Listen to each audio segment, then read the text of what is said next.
दोस्तों वैसे तो महाराष्ट्र में महायुति के भीतर बीजेपी और एकनाथ शिंदे की शिवसेना के बीच रह रहकर के टकरार की खबरें आती रहती हैं। लेकिन अब मैं आपको एक बड़ी खबर देने जा रहा हूं जहां पर बीजेपी के एमएलसी ने एक ऐसा बयान दे दिया जिसने एकनाथ शिंदे की शिवसेना के नेताओं को आग बबूला कर दिया है।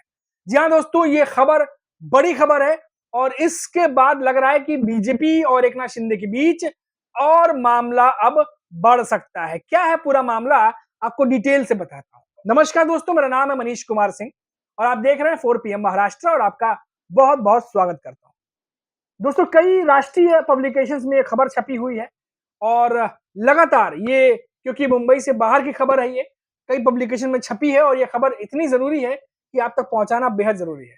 महाराष्ट्र की राजनीति में विवादित बयानों का दौर अभी भी जारी है। भारतीय जनता पार्टी के विधान परिषद सदस्य परिणय फूके ने भंडारा में एक सभा को संबोधित करते हुए खुद को शिवसेना का पिता कह डाला, जिससे अब विवाद खड़ा हो गया है। यह टिप्पणी 4 अगस्त को हुई और शिवसेना शिंदे गुट के नेताओं ने इसे आपत्तिजनक बताते हुए फूके से माफी मांगने की बात कही है।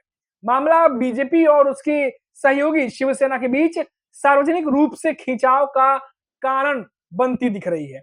आपको बता दें कि पूरा विवाद है क्या। एक्चुअली भंडारा में बीजेपी नेता परिणय परिणय फूके, इनका नाम है परिणय फूके, उन्होंने शिवसेना पर टिप्पणी कर दी। उन्होंने ये कहा कि अब मुझे पता है कि मैं भंडारा में शिवसेना का पिता हूं और उनके इसी बयान पर शिवसेना शिंदे गुट के लोकसभा प्रभारी संजय कुंभलकर ने कड़ी आपत्ति जताई। उन्होंने कहा कि फूके 12 घंटे के भीतर माफी मांगे वरना शिवसेना शैली जो है उस शैली में हम जवाब देंगे। अब जानते हैं शिवसेना की शैली जब बात होती है तो किस तरह की शैली की वो बात करते हैं। संजय कुंभलकर ने कहा कि शिवसेना की स्थापना बाला साहब ठाकरे ने की थी, वही उसके असली पिता है। किसी अन्य व्यक्ति को यह अधिकार नहीं है कि वह खुद को शिवसेना का जो है वो कुछ भी जनक बताए या कुछ भी उस पर संज्ञा वो नाम ले। कुंभलकर ने साफ कहा है कि यह न सिर्फ अनुचित है बल्कि शिवसेना के इतिहास में भावनात्मक जो विरासत है उसका अपमान है। पीटीआई न्यूज एजेंसी है, उसके अनुसार जो खबर आ रही है वो ये है कि उन्होंने फूके से अविलंब यानी बिना देर किए सार्वजनिक माफी की मांग की है। बीजेपी एमएलसी परिणय फूके ने सफाई देते हुए कहा कि उनका बयान किसी को नीचा दिखाने के लिए नहीं था। उन्होंने कहा कि जब बेटा अच्छा करता है तो मां को श्रेय मिलता है और इसी गलती पर बाप को दोष मिलता है। उसी भावना में मैंने कहा कि भंडारा में शिवसेना का पिता हूं। उन्होंने दावा किया कि यह बात स्थानीय राजनीति में उनकी स्थिति को लेकर व्यंग में दिया गया था। अब दोस्तों ये बातें अब बढ़ती चली जा रही हैं क्योंकि आपको भी पता है कि एकनाथ शिंदे और बीजेपी के बीच में काफी समय से चीजें ठीक नहीं चल रही हैं। पहले मंत्रालयों को लेके, मंत्री पदों को लेकर के, पालक मंत्री के पदों को लेकर के, उसके बाद एकनाथ शिंदे द्वारा जो है वो शुरू किए गए टेंडर्स को लेकर के कई टेंडर रोक दिए गए, कई पर जांच के आदेश दे दिए गए।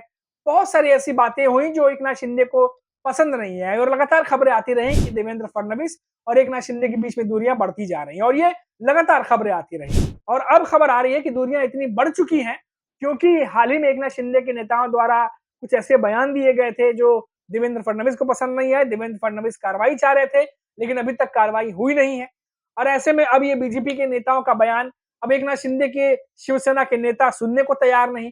जो बात कही गई है जो परिणय फूके उनके द्वारा, वो शिवसेना के नेता उसको सुनकर आग बबूला हो गए हैं, बिना विलंब किए उस पर माफी मांगने की बात कह रहे हैं और दूसरी तरफ परिणय फूके हैं जो उसको जस्टिफाई कर रहे हैं। अब आने वाले समय में कहा जा रहा है कि ये तल्खी और भी बढ़ सकती है। क्या ये बातें जानबूझकर कही जा रही हैं? क्या ये बातें ऐसे समय में कही जा रही हैं? क्या फूके ने जानबूझकर ये बातें कही? क्योंकि ये पहला मामला नहीं है। इसके पहले भी अगर आप देखिए तो बीजेपी नेताओं के बीच में और एकनाथ शिंदे के नेताओं के बीच में लगातार कुछ ना कुछ खबरें आती रही हैं। देवेंद्र फडणवीस जब सीएम बने उसके बाद भी देखा गया कि एकनाथ शिंदे के पार्टी के नेता में कई नेताओं ने यह कहा कि महाराष्ट्र के दिल जो जनता है उनके दिलों में सीएम अभी भी एकनाथ शिंदे है। तो गठबंधन में होकर के सरकार चलाना, महायुति सरकार में शामिल होकर के एक दूसरे के साथ सरकार चलाना और ऐसे में इस तरह के बयान देना, जाहिर तौर पर एकनाथ शिंदे के नेताओं का बयान बीजेपी को पसंद नहीं आ रहा होगा। बीजेपी के नेताओं का बयान एकनाथ शिंदे की शिवसेना के नेताओं को पसंद नहीं आ रहा होगा। इसीलिए कहा जा रहा है कि ये विवाद बढ़ता जा रहा है। अभी हाल ही में जब देवेंद्र फडणवीस दिल्ली गए थे उस दौरान भी खबर आई कि अमित शाह से उनकी मुलाकात हुई है और देवेंद्र फडणवीस चाहते हैं कि महाराष्ट्र में जिन नेताओं ने विवाद खड़ा किया जिसमें से 4 से 5 नेता एकनाथ शिंदे की शिवसेना से थे, उन पर कार्रवाई हो, लेकिन अभी तक नहीं हुआ है। अजित पवार के भी पार्टी से कुछ नेता थे। तो खबर आई कि ये दोनों नेता इग्नोर कर रहे हैं कि अभी तक कार्रवाई ना की जाए। जैसे मानिक को कांटे का मामला हमने बताया, रमी खेलते हुए पाए गए, उससे पहले अपने बयानों से चर्चा में थे। उनको कृषि मंत्री से हटा के खेल मंत्री बना दिया गया। अजीत पवार की फजीहत बड़ी हुई है इस पर। लगातार उद्धव ठाकरे की शिवसेना सवाल खड़ी कर रही है और उद्धव ठाकरे की शिवसेना ने ये भी कह दिया था कि कौन-कौन से ऐसे नेता हैं जिन पर कार्रवाई हो सकती है, गाज गिर सकती है। तो ये चीजें लगातार बढ़ती चली जा रही हैं। फिलहाल एकनाथ शिंदे ही दिल्ली पहुंचे थे।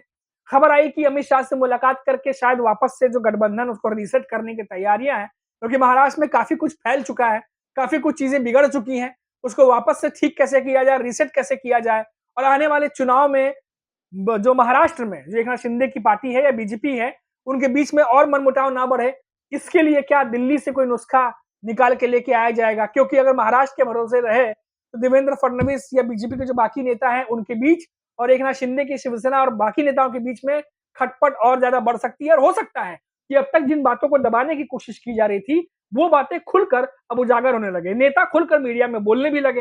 तो इससे पहले कि सिचुएशन उस तक पहुंचे, उससे पहले दिल्ली जाकर के क्या दोनों नेताओं ने कोई रास्ता निकालने की कोशिश की है? क्योंकि आपको याद होगा कि विधानसभा चुनाव से लेकर के विधानसभा चुनाव से पहले ही दोनों पार्टियों के बीच में लगातार खबरें आ रही थी कि महायुति में खटपट है, रार है, कुछ गड़बड़ चल रही है।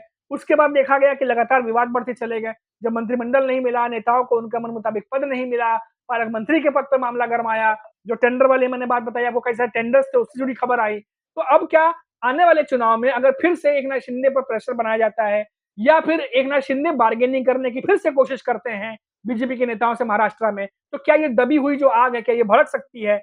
क्या जो नेता अब तक खुले तौर पर नहीं बोल रहे थे, बदी दबी जुबान में बोल रहे हैं, छन-छन के खबरें आ रही हैं, लेकिन क्या ये दबी हुई जुबान या दबी हुई आग भड़क सकती है? क्योंकि अब वापस महाराष्ट्र में लोकल चुनाव होने वाला है और फिर से अगर बीजेपी बड़े भाई की भूमिका में आती है और एकनाथ शिंदे फिर से जो है कई बातों पर उनको समझौता करना पड़ता है, तो ऐसे में एकनाथ शिंदे के भीतर भी कई नेता आवाज उठा सकते हैं। ऐसी भी जो है अटकलें लगाई जा रही हैं। तो कुल मिलाकर मामला ये है कि दिल्ली दोनों नेता पहुंचे थे।